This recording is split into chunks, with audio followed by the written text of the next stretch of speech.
I'm back with another episode for you guys, and I'm just going to jump right in. No small talk, no chit chat. I'm not going to give you a review. I'm just going to jump right in and get started.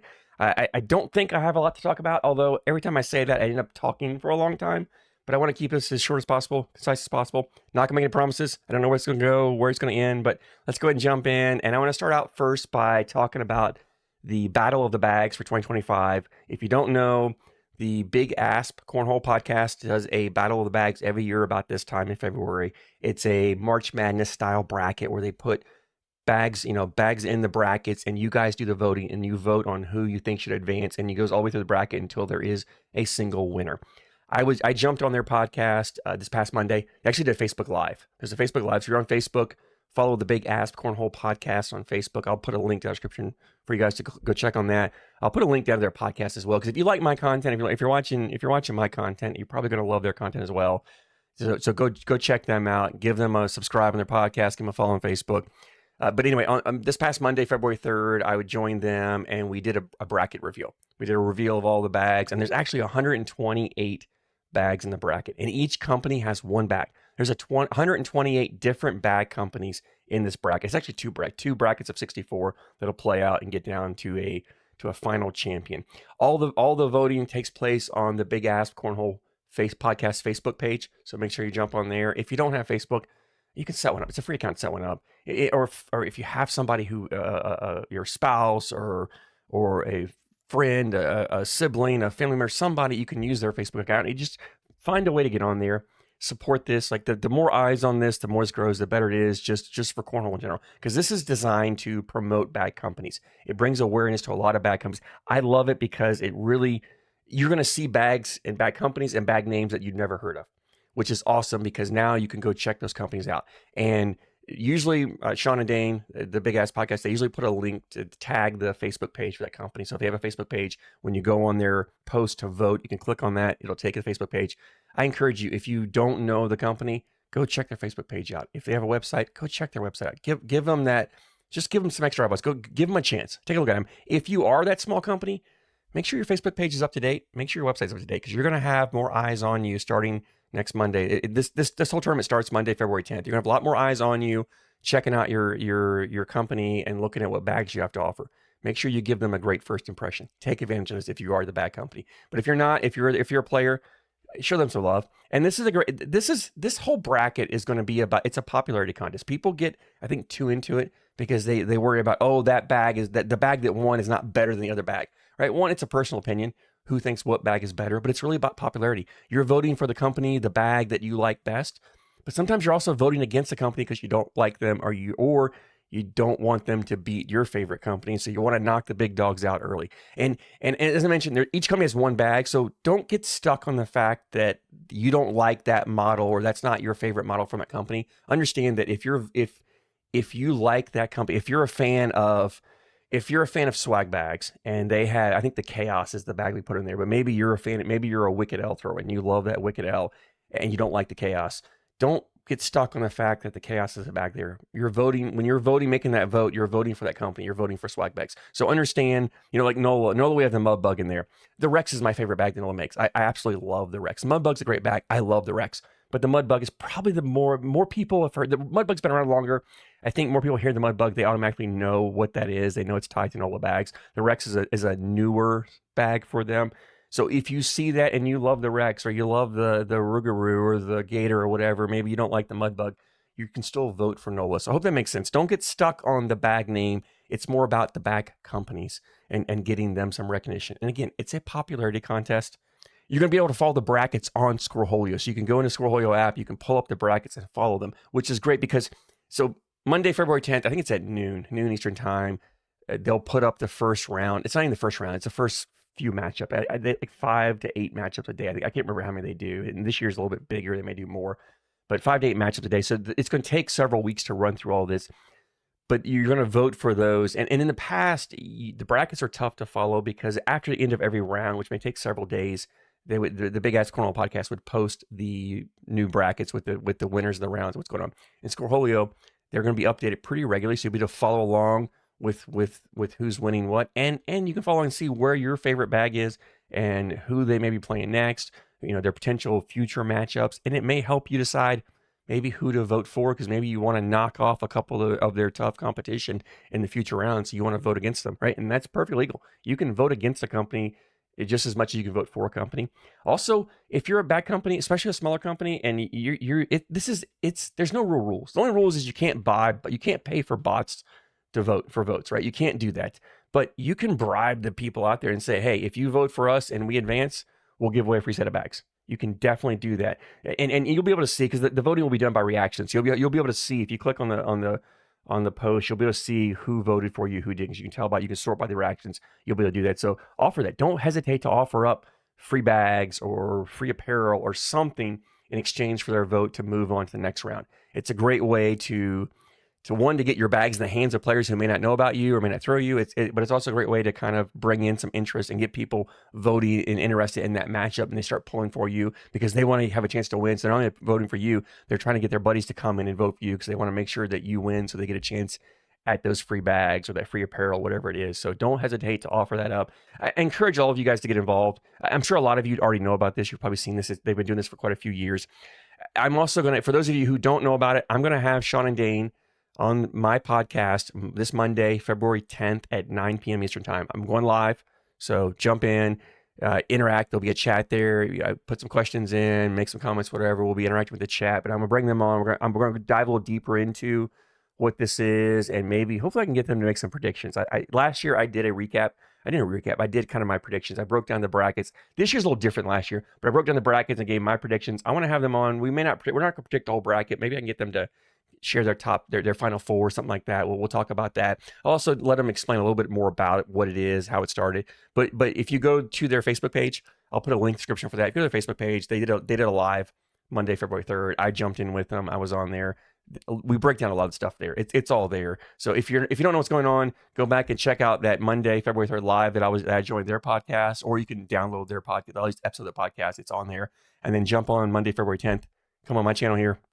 We'll be live and we'll give you some more details. And if you have questions, then drop them in the chat, and we'll try to get to answer as many of those as we can. And Monday, February 10th is when the brackets go live. The first batch of voting starts then. So once you start seeing how it goes, you'll be able to follow along. It's a little easier to follow along. So I'm hoping I'm making that.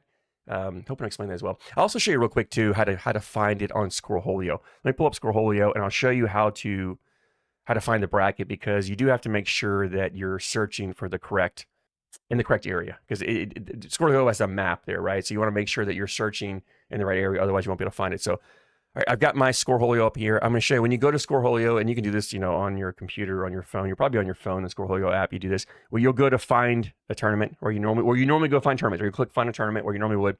What I want to show you is you want to go. Let me clear all these filters out here real quick. There we go. You'll go to filter.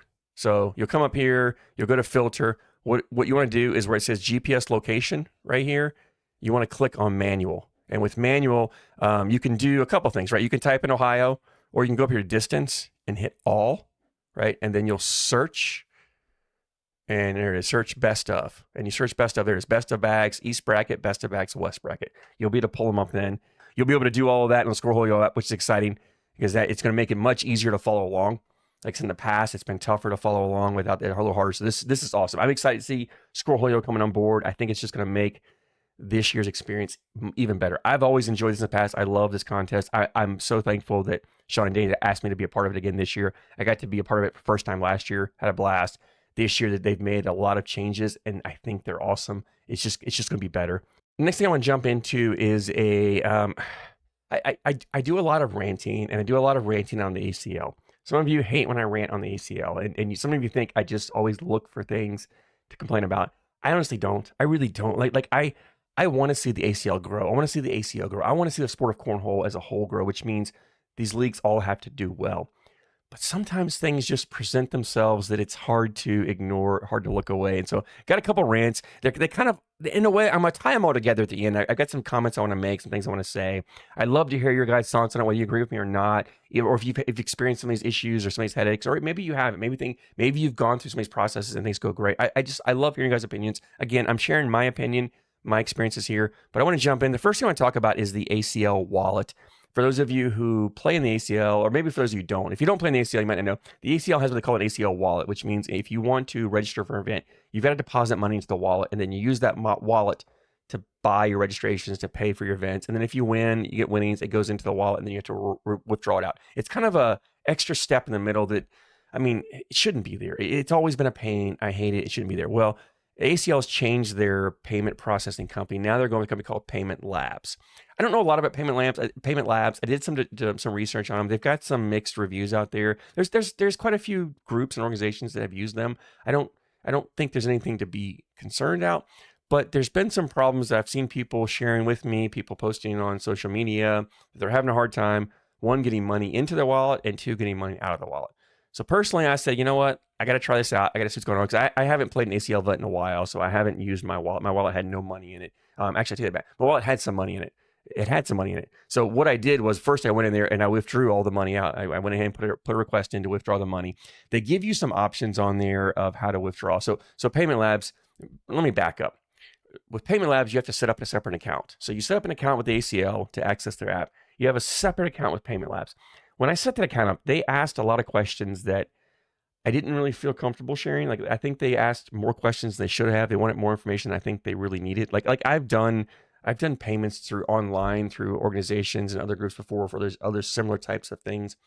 Never had to give that much information about me to the company, right? It seemed a little weird. I don't like that. I feel like there's some privacy issues there that Payment Labs doesn't need the information. But anyway, I set all that up. I went through that, and it was a hassle. It really was a hassle. I'll get to that in a moment. But I went in and I withdrew I had some funds left in my wallet. I said, let me take the funds out, because people have complained they've had a hard time getting funds out. And I did all this last week. So it's been, we're looking at, I think we're on day 6. Now I have to go back through. I think this is day 6 since I did it 6 days ago, or yeah, this is the 6th day since I did it. I put that request in. They give you 3 options. As far as I could tell, you can do a debit card, which is an instant transfer. It says it's a $5 fee. I can pull this up here as well. Let me pull this up, because, okay, so you could do a debit card, which is an instant transfer, $5 fee.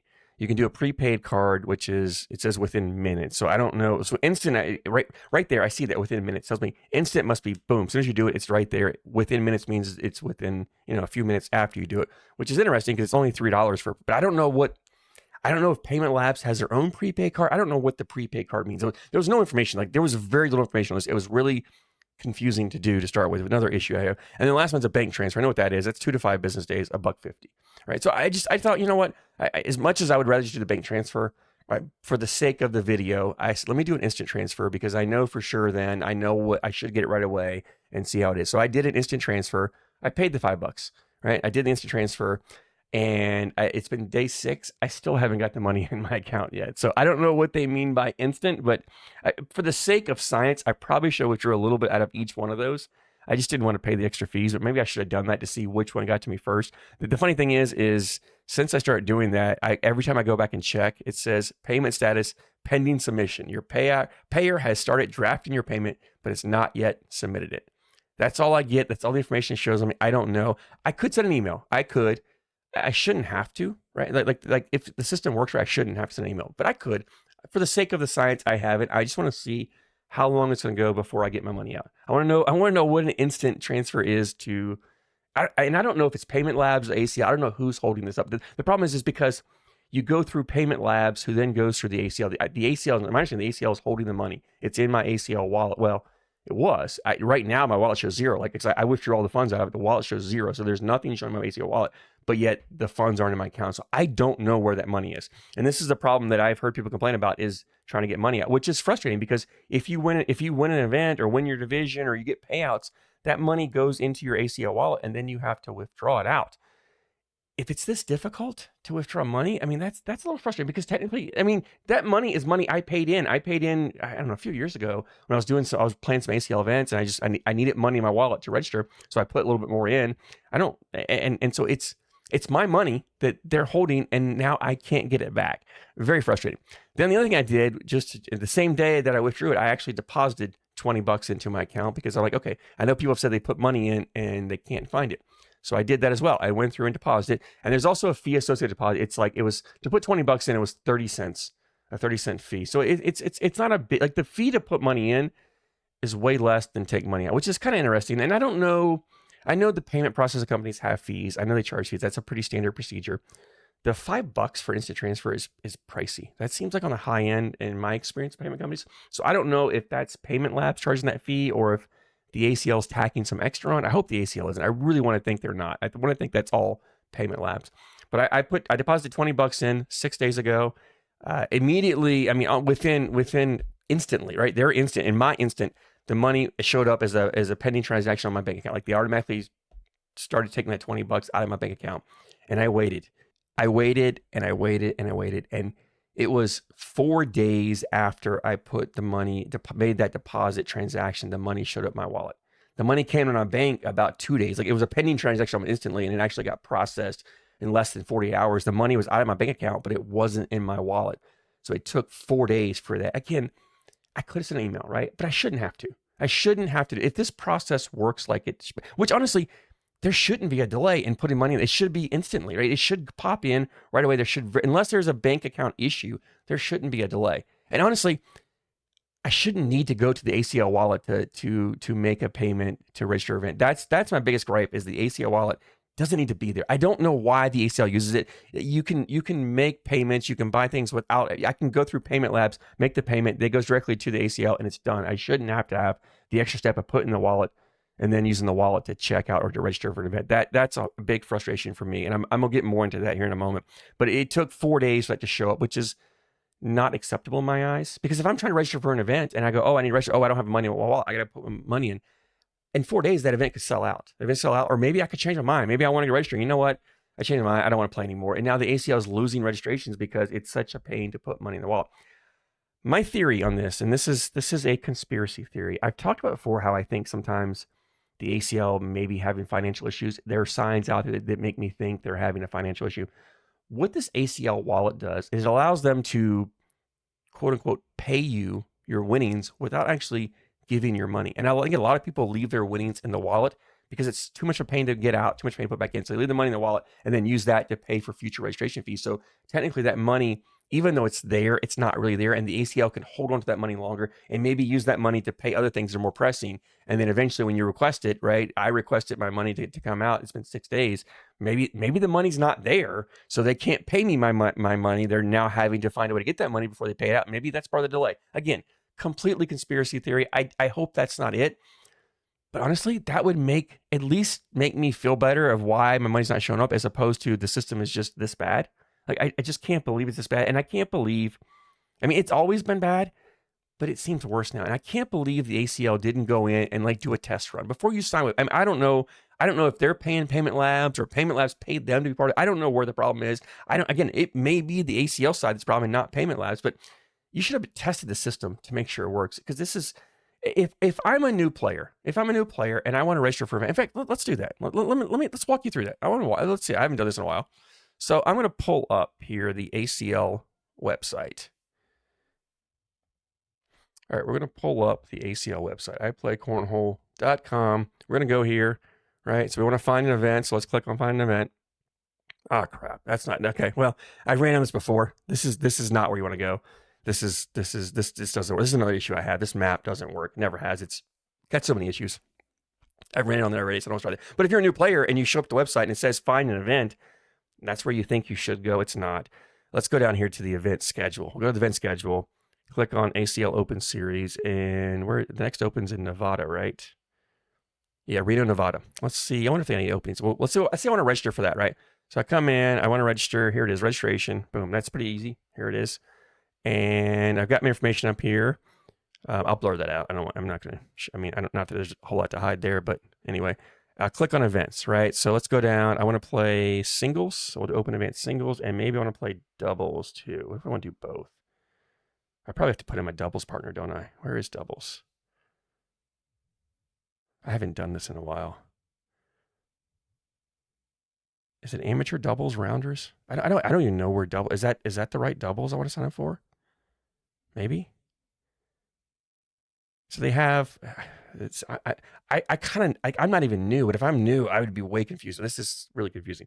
There's women's doubles, there's seniors doubles, there's junior doubles. Up top was the pro elite doubles. I'm guessing it was that amateur doubles rounders. That's a little confusing. Like, I don't really like the way that's worded. So I guess that's it. So I'd sign up for that, and Okay, I need a doubles partner. Okay, I don't have a doubles partner. Let's take that off. Let's take that off, and I still need a double. I don't need a doubles partner. All right, all right, here we go. Let's go back. I want to do open advanced singles, so 60, 70 bucks. I'm going to calculate final cost, right? So it's going to be 70 bucks, and I got to add money to my wallet because I don't have money in my wallet, so I need to go down here and add money in my wallet. But first, I got to request an ACL deposit passcode, which is so, I hate this. So I'm going to request that. That's going to come through. I'm probably not going to get that. It's going to come through as a text message. Did I get my text message? Okay, I think I got the code right.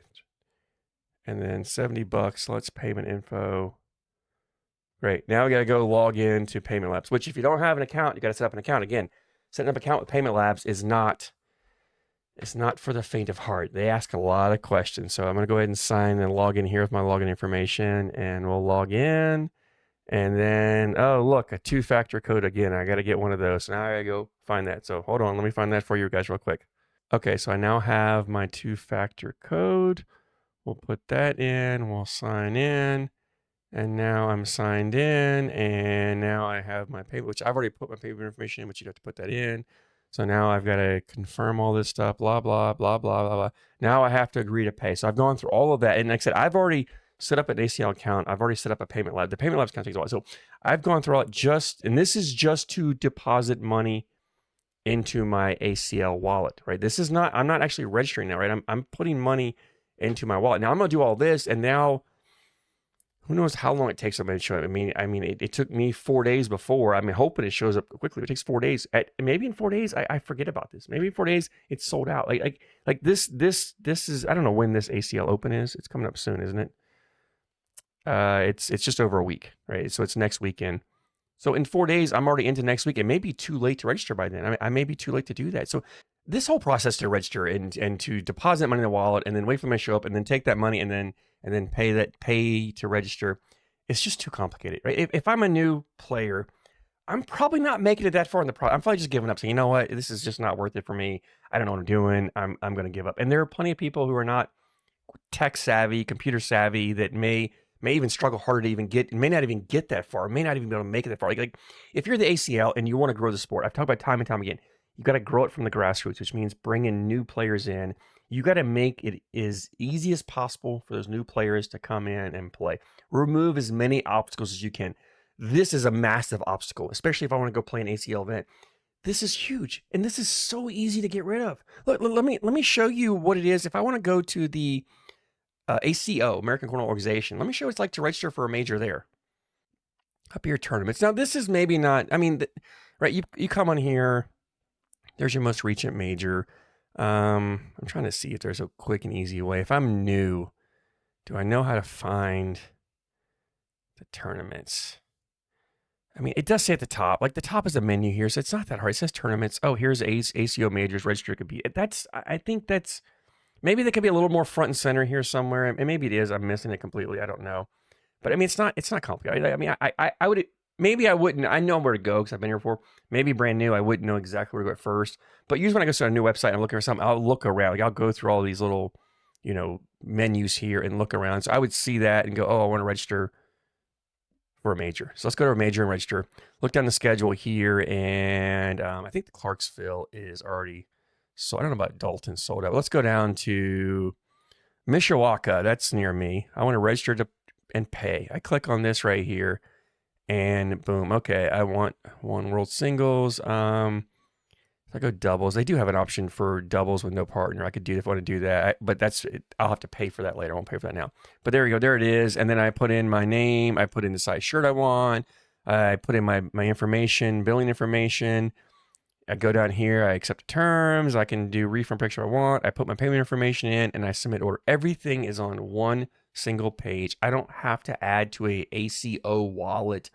I'm using their payment processing company, whoever, it's Stripe. They're using Stripe right here. It says right there, powered by Stripe. I'm using Stripe to pay directly to the ACO. I'm avoiding the wallet step. Like the ACL wallet is an unnecessary step. This is so much simpler. If I'm a new player and I come to those two sites to register for an event, I'm gonna be more likely to be successful at the ACO major than I am at the ACL Open because of the process.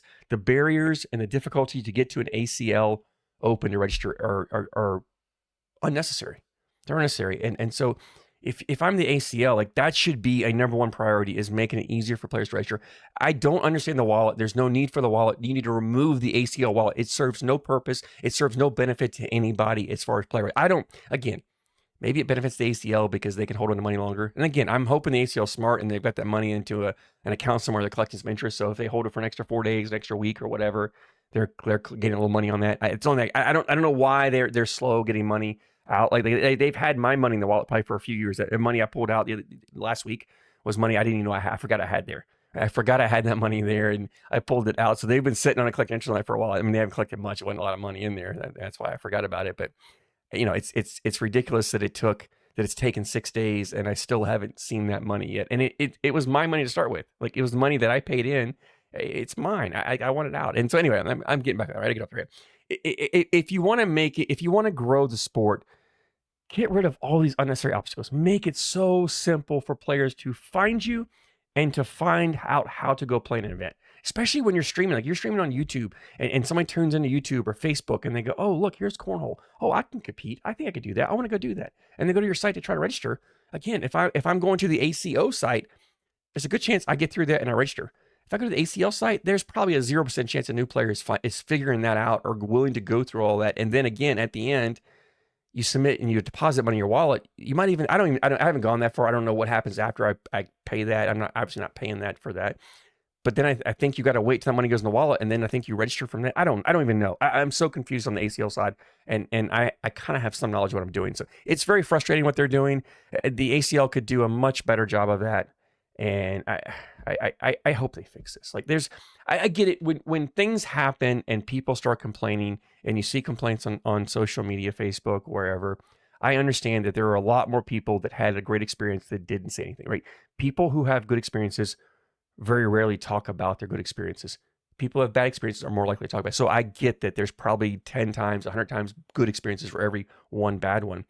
But if a new player has that bad one, what's the chance of them coming back, right? If you've had a bad experience at a restaurant, you're less likely to come back. And if you have a good experience, you're going to come back. But eventually you have that one bad one and you might be done. So you want to minimize those bad ones. And I think 2 bad experiences. Right? I still haven't got my money out. It took 4 days to put my money in, and now I've got to get that money back out that I put in.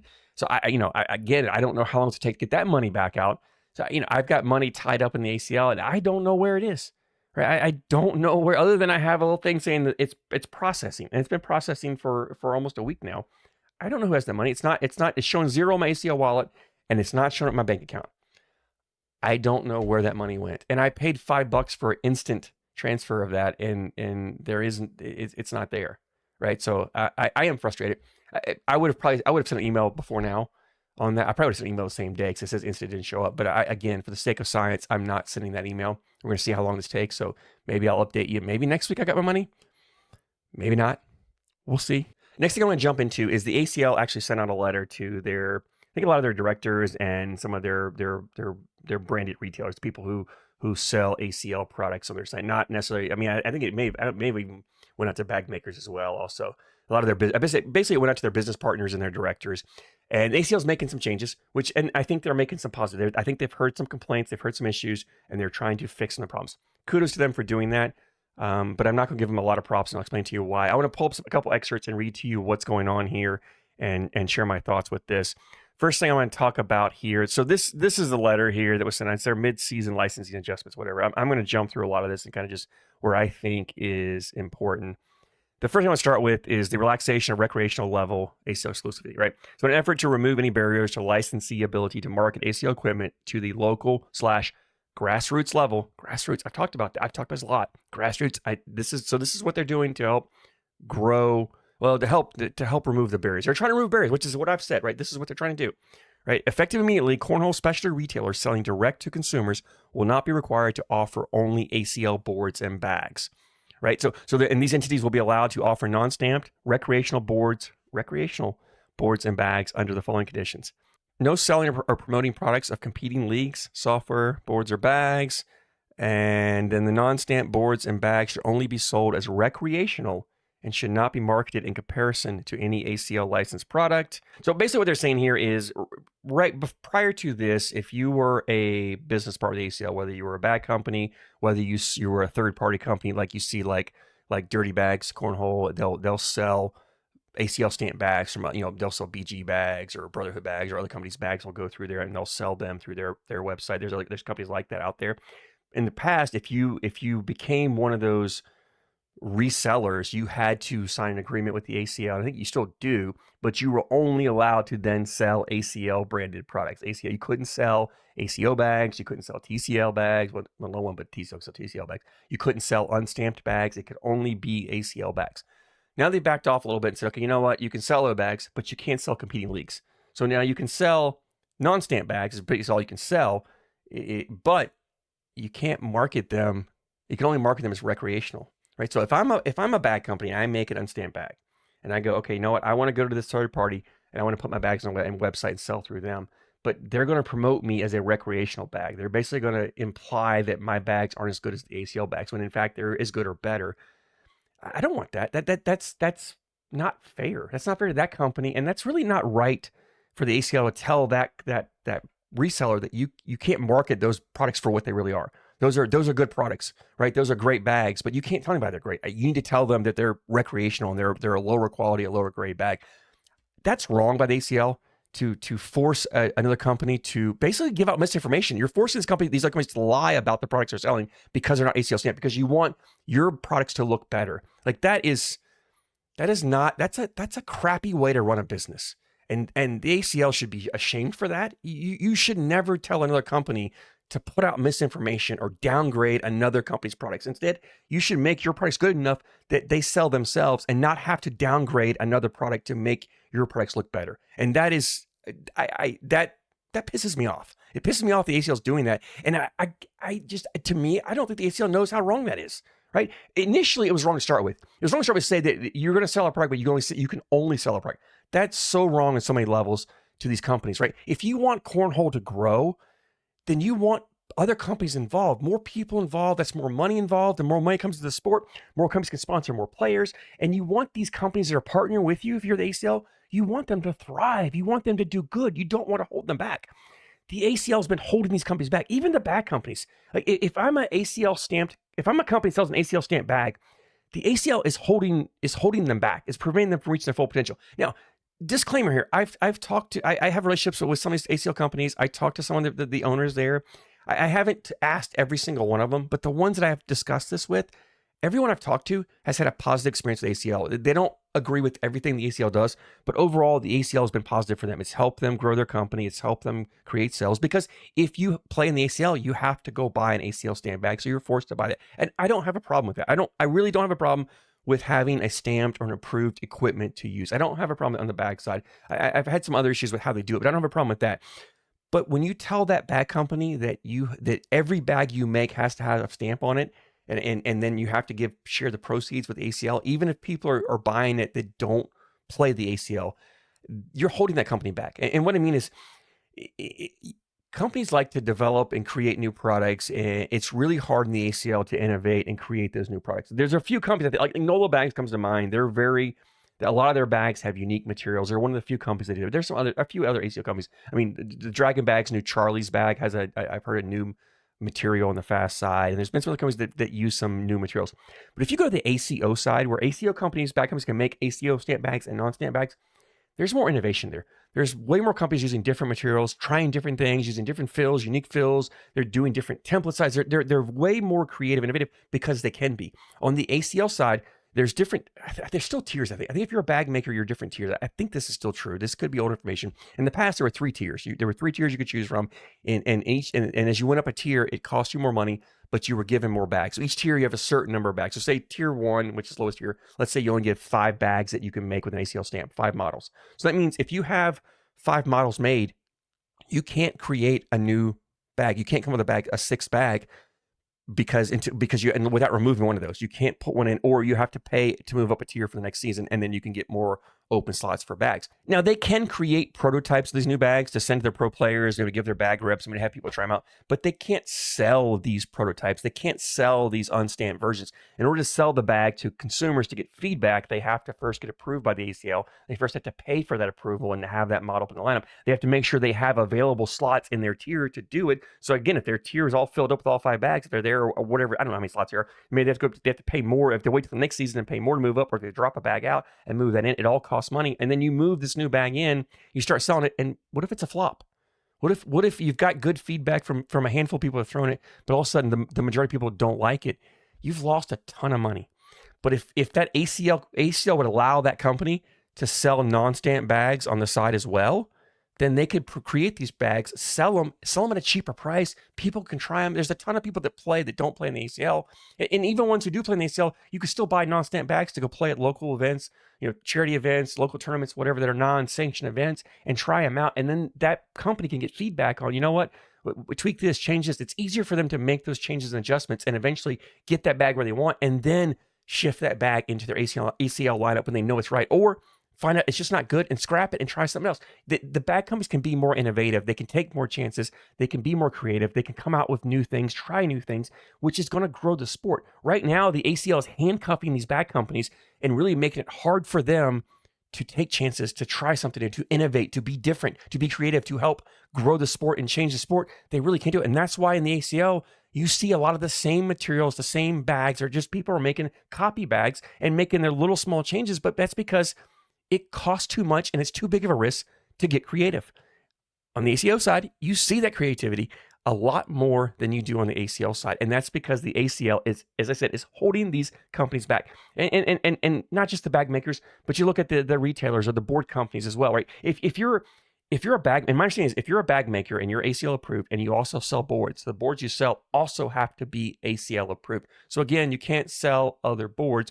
Now, they did change that here. I don't know if this applies to the bag companies, but again, if I'm selling boards that are not ACL stamped, I have to market them as recreational. I can't market them as what they are. I can't market. I mean, I've done this before. Look, Cornhole Solutions, the company that I have an affiliate link with, I use their boards. I've kind of partnered with them. I promote them. Their boards are much better than the boards you buy on the ACL, and they're cheaper. But if I were a branded especially retail part, especially retailer selling direct to consumers, a DTCC, whatever. If I was a business partner with the ACL and I was selling ACL boards and then I brought Cornhole Solutions in, I couldn't tell you how good they were. I'd have to tell you, yeah, these boards are recreational. They're not as good as the ACL boards, even though they're better. Again, the ACL would be forcing me to lie, and that's wrong. I'm gonna try to step away. I think I've made my point clear. I think you know where I stand on that. I want to jump down to the next thing here in this letter that I think is important. Stamped exemption for ACL local directors and local tournaments to encourage and facilitate the growth and development at the local grassroots level. There's that word again. I mean, we're on the same page. The ACL and I have the same ideas. We're just headed different. I would go a completely different direction where they're going. And honestly, well, we'll see here. Local directors and local tournaments will be exempt from the October 1st, 2026 ACL board stamp requirement. The ACL will continue to encourage, provide guidelines, blah, blah, blah, blah, whatever. So what this means is the ACL announced, I don't know if they actually ever announced, it kind of got leaked out that board stamps were going to be required starting in the 2026, 2027 seasons, right? So they were going to start requiring the locals and regionals and states to all have ACL approved boards. And you can buy comp stamp boards, elite boards, pro boards. They're all there. They were requiring that. And when that first came out, I went on an episode into a rant about how stupid that was, how you're just going to kill the local level because boards are expensive. You're forcing local directors to go out and buy boards, which means they've got to raise prices, which means it's going to deter away from new people coming in, or these local leagues are just going to close up altogether because they can't afford it, and you're going to have less local leagues. Went on a whole rant about how bad and how stupid this idea was. Well, now this is 6 months later, 8 months later. Now they finally agree. I'm not a smart guy. I don't consider myself a genius. I just look at things logically.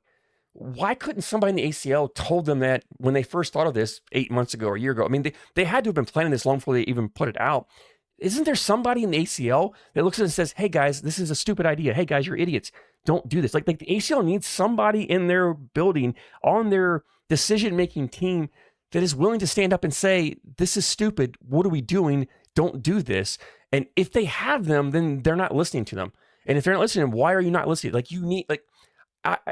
every time I build a team around me or I have people around, I always want to make sure I have a few people that don't see things the way I do, because those are the people that will help steer you and keep you from going too far off path, right? And you need those, and you need to make sure, even though they don't agree with you, always listen to them and take what they see seriously, and give them, allow them to explain their side, and be open to admitting that you know what, they're right and you're wrong.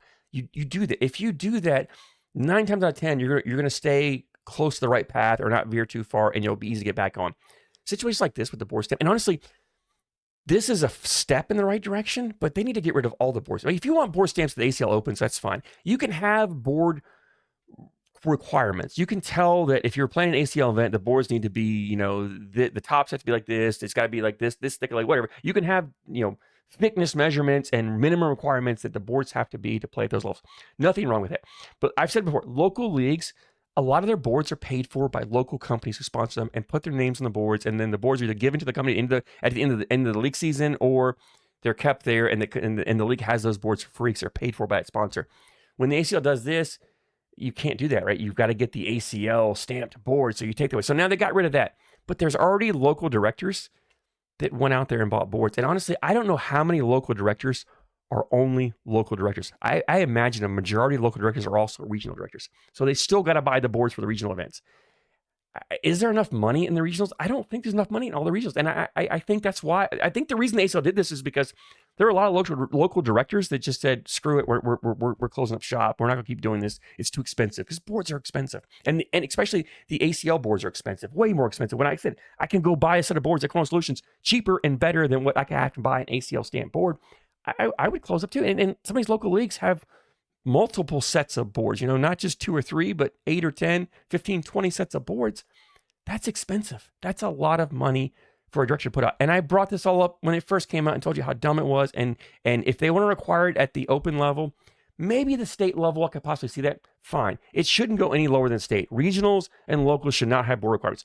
They took a step in the right direction, get rid of locals and get rid of regionals next. But here's the thing. I can't give them credit, because when the ACL put out the board stamp, we took 5 steps back. Now we've taken 1 step forward. Don't forget about the 5 steps we took back. Like, people are seeing, the ACL is listening to the people. Look, they're making a decision because the people asked for it.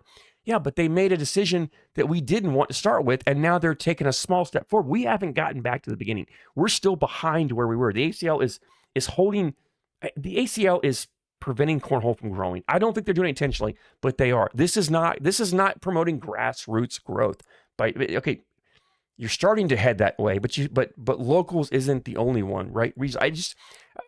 Again, I'm not trying to attack the ACL. I don't think the ACL intentionally does this. I just think the people running the ACL are so far out of touch with running these local leagues. Like, when I'm in charge of people, when I manage people, one of the things that I always think of is it's my job to provide my employees with the tools they need to be successful. If they're not succeeding because they don't have enough tools, that's on me. That's my job. That's my fault. It's not their fault. The ACL needs to do that with their local directors, their regional directors, their state directors. What do you need to be successful? Not how can we get more money out of you? Not how can we make it harder on you? What can we do to make it easier on you? What can we do to help you? Putting these requirements in the first place is not helping. Removing one of them is a start, but remove them all. Just admit we were wrong. We screwed up. Get rid of the board stamps. Completely get rid of them. We don't need the board stamps in the game. I think the bag stamps can change. One, get rid of rec stamps. I talked about that. Letting bag companies make unstamped bags. The rec stamp shouldn't be there. Forget the rec stamp is just a money grab. Get rid of the rec stamp. Get rid of the pro stamp. All you need is an ACL stamp, a comp stamp, or just an ACL stamp on the bag is it. You can put a year on there so you have an expiration. I'm fine with that. But have one ACL stamp bag. That's good for any competitive ACL tournament. And allow the bag companies to make unstamped bags for recreational players or players who don't play an ACL, or they can use it to innovate and try new things and try to be creative and bring their creativity to the cornhole world and maybe bring it to the ACL. That's what we need. That's where we need to get there, and then we can talk. But you've got to get there first, ACL. And that's the problem, is you keep taking steps backwards. You keep going the wrong direction. Let's get back to that point. Get back to that point, and then we can start growing at the grassroots level. We can't grow at the grassroots level until we get back to step one, right? We've gone backwards. We've gone backwards over the years. There's a lot of good things the ACL's done. They have. They've done some good things. They're growing it in some ways, But I think the cornhole should be on the same path that disc golf was on, that pickleball is on. Even bowling's a good example. And yet pickleball is leaving cornhole behind, right? Cornhole was around. I don't say it's popular.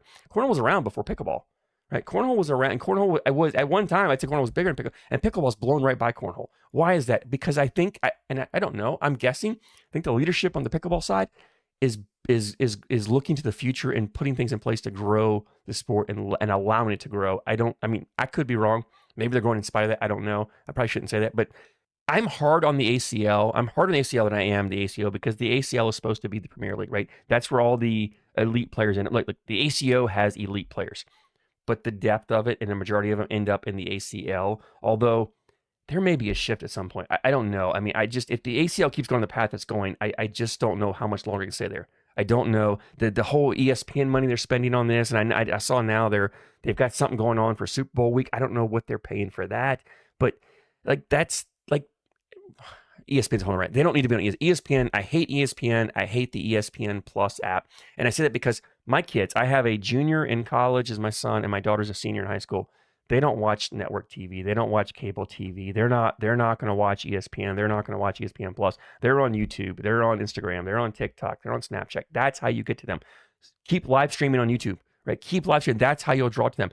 I hate the ESPN app because when the ACL's on the ESPN app, if I go to the app, I have to know that they're broadcasting there, because if I go to the app, it doesn't recommend it to me. I can't find it. It's so hard to find. I have to go in there and search for it to pull it up.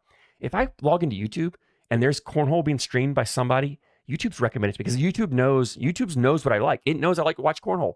And so YouTube does a phenomenal job at telling me, oh, wait, ACL streaming live, ACO streaming live. You know, there's a TCL event going on. Like there's sometimes I get local leagues are streaming live on YouTube that pop up on my recommended feed for YouTube. Like YouTube is feeding me that content. It's so easy to find. I don't have to know that cornhole's on to find it on YouTube. On the ESPN Plus app, I have to know it's on because I'm not going to stumble across it. And on ESPN, I grew up with ESPN. I don't watch a lot of ESPN. I don't go on network TV. I'm pretty much on streaming networks now. So why are we on ESPN? Why is the ACL so diehard about keep putting content on ESPN? And that's costing money. Like take that money and reinvest it back into your local leagues, your local directors, your regional directors. Invest back in it to help them grow the sport. Reinvest it back into the grassroots. If you really are concerned about the grassroots and growing from the bottom, which is what you should be, then let's start putting money into it. When are we going to put money into growing at the grassroots level? When is the ACL actually going to put action behind its words, right? It wants to help. It wants to encourage and facilitate the growth and development at the local grassroots level. Well, let's start doing that. Let's put some action behind those words and stop throwing money where it doesn't matter, right? I get frustrated. I gotta step away. I know I've made my point clear here. I'm gonna move on from that, and I'm gonna jump in here. I'm gonna get off my soapbox. The ACL. I gotta stop doing it, but it frustrates me, and it frustrates me because I care, right? I've talked about this before. The opposite of love is not hate; it's apathy, right? So if people stop caring about what you're doing, then you're in trouble, right? I care about it because I love the sport. I want to see the sport grow.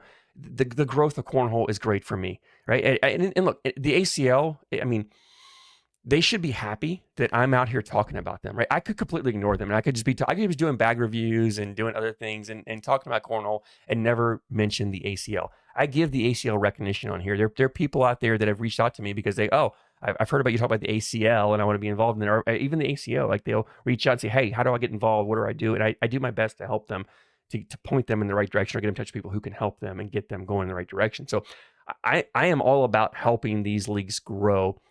But I'm also, if you're going to screw up and do something that's stupid, I'm going to tell you you're doing something stupid. I believe in honesty.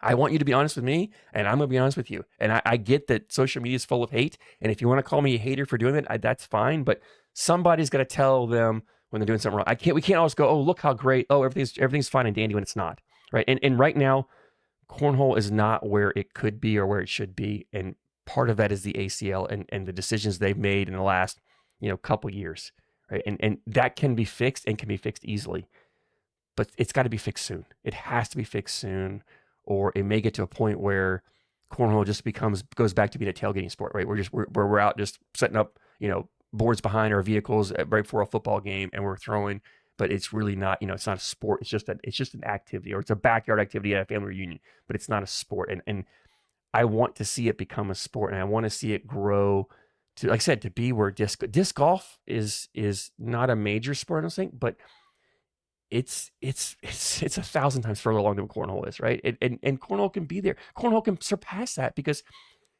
disc golf is tough because to set a course up, you got to have a lot of room. Cornhole, I don't need a lot of space. Like most people have enough room in their backyard or their front yard or somewhere beside their house. They can set up cornhole boards and they can play cornhole. Not everybody has enough room to set up a disc golf course. Not everybody has room or the ability to set up a pickleball court. Not everybody can set up bowling lanes in their backyard, right? But we can do cornhole boards, and they're portable. You can throw them in your car and take them somewhere and set them up. So cornhole has the ability to be better than all of those sports, right? But we're not. And the question you have to ask is, why are we not? What's holding us back, and what can we do to get there, right? And I think that's a question that not just the ACL, the ACO, whoever, like somebody's got to sit down and figure out, what are we doing wrong? And honestly, maybe the answer lies somewhere. Maybe there's another league out there somewhere that's eventually going to come in and fix these problems, and it takes off and does. But I don't know. Maybe the ACL doesn't want to grow like that. I don't know. I don't know. I don't know the ACL's future plans. I don't know their mission statement. I don't know where they want to take cornhole in 2 years, 3 years, 5 years, 10 years. I don't know if they even look that far ahead. I really don't know. But I know for me that where they're headed now is, in my opinion, the wrong direction. It is. And they've made a few changes here, right? And I don't even know if they've made this public knowledge. I mean, it went out. And I mean, of course, when you send that information out, it gets leaked, right? People are going to find out about it. So I don't think the ACL didn't expect anybody to find out about this. They knew it was going to get out there. So maybe that was just their way of announcing it, was just, let's stick it out and let these other companies announce it for us. Possibly. I don't know. I don't remember them making an official announcement, but this is, I mean, it's a step in the right direction, but it's not enough. There's got to be more. You've got to take this and keep going. Go further. Don't be afraid to go further. I said, don't be afraid to let loose and give control back to these other companies and let them help grow. Because look, if bad companies are more profitable, you know what? They've got more money to spend on sponsoring players.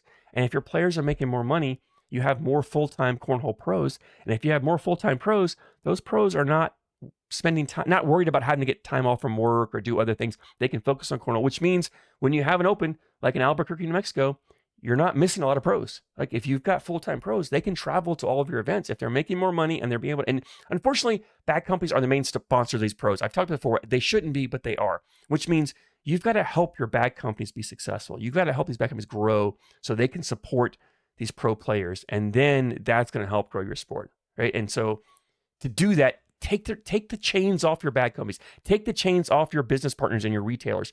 Let them manage their companies. You manage your cornhole side. You manage your tournaments. You manage your opens. You do that. Let these companies manage their companies. There can be some overlap there, but give them freedom. Give them their companies back. Let them grow and be profitable. And then they can turn around and reinvest that company back into your pro players, and you'll watch your league flourish. I promise you, you do that, and cornhole will blow up in a year and a half, 2 years. It will go crazy. If you can get pro players making more money and more pro players making money at a livable wage where they can focus full-time on cornhole, that's where you're going to really blow up, right? When you've got your full-time pros there who can focus and come to all of your events, you're going to take off. I promise you it's going to happen. Like I don't feel like I'm saying anything that seems odd, right? I feel like that's to me that's common sense. That makes I just don't understand why that's so hard to do. So again, I've rambled on it too long. I'm gonna jump off my soapbox now and get back into it. The last thing I want to touch on, and it'll be real quick here, is the Bag Makers Championship. We just had, as I mentioned, the Open in Albuquerque, New Mexico. And I want to jump in and recap the championship for you guys, where its standings are. We'll start with the double side because that's kind of the least competitive. BG's still running away with it, and of course with Gavin Cano and Sammy Soto winning in Albuquerque, they took first place. They've just increased their lead a little bit more. BG's got 86.5 points. Titans in second with 42. I mean, that's over double the points right there. And I don't see that coming back unless, I mean, we've got 3 more opens to go, and then we hit the signature events. Second place on down, Titan all cornhole scenario, which is nice to see cornhole scenario on it with Ethan Walker and Cody Henderson playing. Although Ethan had a different partner this weekend. I can't remember who it was. It wasn't Cody Henderson, but Ethan Walker's been a great addition. I mean, he played great for cornhole scenario last year, but playing phenomenal this year for Cornhole Scenario. AAR, Lucky, even Ultra. I would even throw Brotherhood in that. They're all competing for that second place. I mean, Brotherhood's 17 points. Titans at 42. They're good ways behind, but they're still there. So that you've got a nice little battle for second place on down. Really, it's shaped to be a great battle outside of first place. We'll see. Again, it's possible for a comeback. It's going to be an amazing comeback if there is one. Let's jump over to the single side here, and Lucky gained some ground on BG here because with Zach Aiken winning the single side, throwing the Lucky bags, they got the full 12 points. So right now, BG's at 78, Lucky's at 74. They're kind of the top two there. AAR fell back. It was a three bag company race. I think it still is, but AAR is at 63.5. So now they're sitting, 14.5 points behind BG. But that's because AAR didn't have anybody in the top 12 this weekend. So all cornhole is a distant fourth. Really, fourth place on down is a good battle. So you get the top three, BG, Lucky, AAR. And like I said, BG 78, Lucky 74 points, AAR 63.5. Then we jump down to all cornhole at 30.5, cornhole scenario at 30 points, ultras at 28, 27.5 for Titan, 14.5 for Brotherhood, or 24.5 for Brotherhood. And then Fire's at 14.5. I guess they're still kind of hanging in there. But is there anything that stands out? Are there any bad companies that you think are missing from the top that should be up there? Any that are not on the list at all? I'd love to hear your thoughts. Just get your ideas on what's shocking you here, what stands out the most to you guys. That's all I got today. It's been more than enough. I went on too much of a rant, more than I should have. My throat's getting. I'm talking too much, so they can tell me my throat starts getting a little raw. I know it's time for me to stop. So, as always, I thank you guys for your support. I thank you guys for tuning in here. Don't forget Monday, February 10th, 9 p.m. Eastern time. I will go live on my channel. I will have a reminder up on YouTube. I'll put it up there with the thumbnail and stuff, and get the time on there, so you'll see that and be able to click on that right before it goes live to jump in and then be there. I'm not sure if we'll be right at 9. I may, when we jump in on a live, there may be a couple minutes where we let people join in. So, but if you can get there as quickly as possible, so you don't miss too much at the beginning, that'd be great. And again, we'll have a chat up, so I want you guys to participate. I want it to be interactive. So if you've got questions, for me, you got questions for Sean and Dane, you got just questions in general about anything, bring them, throw them in the chat. If maybe you can't make it, maybe for whatever reason you got something going on, you got plans, or you got to work, after that live, it'll still be on my channel. You can watch the replay of it later. But if you got a question that you can't make it to give the question, shoot it to me. Send me a message on social media, email me MikesCornholeBags@gmail.com. I'll throw that question in the pool of questions, and maybe we'll get to it and answer it on that live for you guys. So Monday, February 10th, 9 p.m. Eastern time, jump on my YouTube channel right here where you are now and join us live. So as always, I thank you guys so much for your support, and I thank you for watching.